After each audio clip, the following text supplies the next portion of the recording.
এই সূরা কাহাফ তেলাওয়াত প্রতি জুমায় অত্যন্ত গুরুত্বপূর্ণ। তেলাওয়াত করার চেষ্টা করবেন। এক জুমা থেকে আর এক জুমা তেলাওয়াত করবেন। মাঝখানে আল্লাহ পাক আপনার সমস্ত ছোটখাটো ছোটখাটো গুনাহগুলো মাফ করে দিবেন। সুবহানাল্লাহ।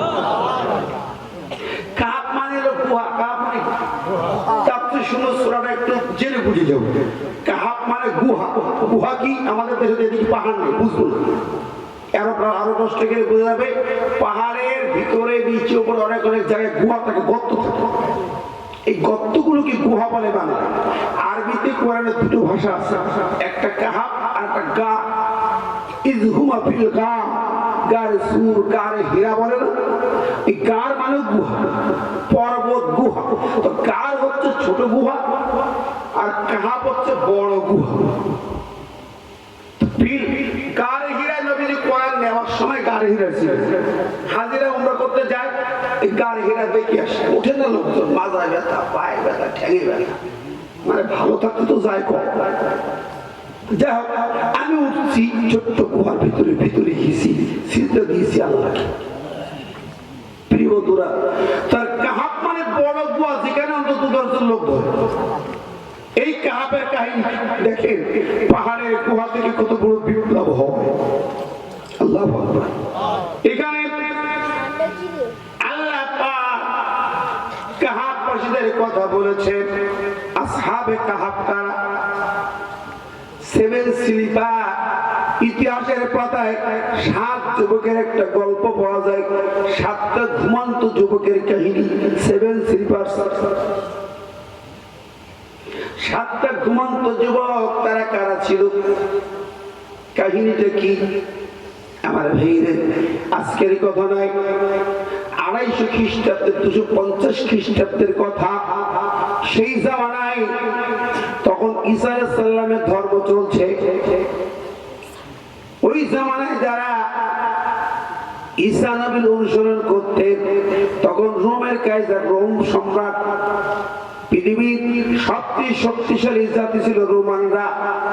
রোম সম্রাট কাইজার ছিল রক্ত পিপাসু। সে গোটা জাতিকে মূর্তি পূজক বানিয়েছিল। ডায়না নামে একটা দেবী তারা পূজা করত।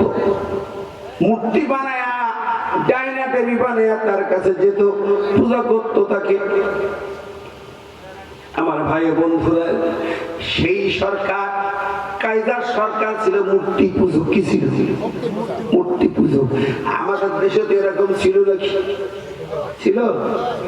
কথা কন। ওই সরকার কাইজার থিওডিস যার সন্ধান পাইতো ঈসা নবীর লোক, তাকে ধরে মারতো, জবাই করতো, হত্যা করতো। সন্ধান পেল, এক এলাকায় 7টা যুবকের সন্ধান পেল। এই ছোট্ট ছোট্ট যুবক গুলো 12, 14, 15 বছরের 7টা যুবক, ওরা ঈসা নবীর ধর্ম মানে, ওরা আল্লাহ পাকের গোলামি করে।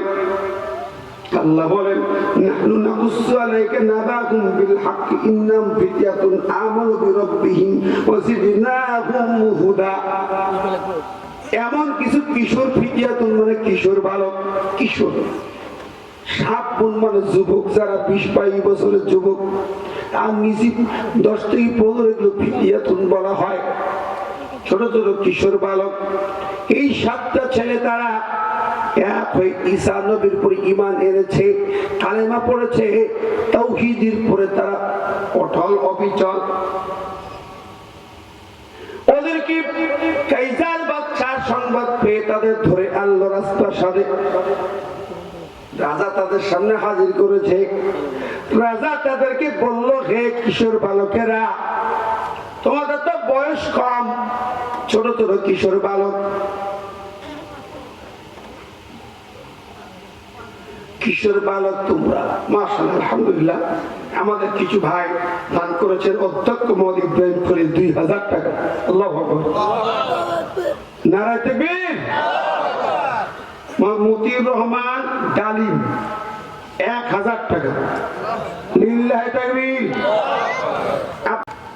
আমার আলোচনা যেখানে ছিলাম, খেয়াল করছেন আমার কথাগুলো? 7টা কিশোর বালককে ধরে এনেছে। রক্তপিপাসু রাজা যাকে আনে তাকে জবাই করা তো শুলে চড়ায় ফাঁসি দিয়ে দেয়।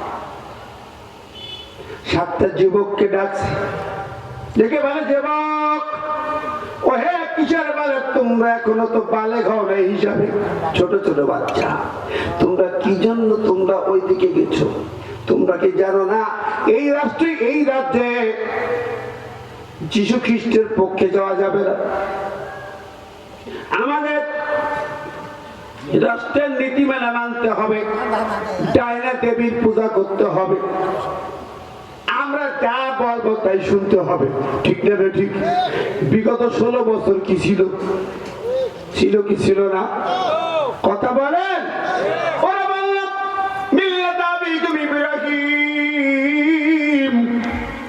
আল্লাহ পাক জাতির পিতা ইব্রাহিম। ওরা বলল না, মিল্লাত আবিকুম শেখ মুজিব। কেন ভুল বলছি? কতক্ষণ না কেন? ওরা বলল জাতির পিতা শেখ মুজিব। আপনার আবার ইমানকে সবাই দিয়েছে, যারা ওটা মেনে নিয়েছেন তাদের ইমান একেবারে 12 বেজে গেছে। কতক্ষণ? ওরা বলল এই জমিনে কেন বিসমিল্লাহ সংবিধানে থাকবে? হবে না, সংবিধানে থাকবে না বিসমিল্লাহ। ওরা কাইটা দিছিল কিনা? জোরে বলেন না, আরো জোরে কাজ।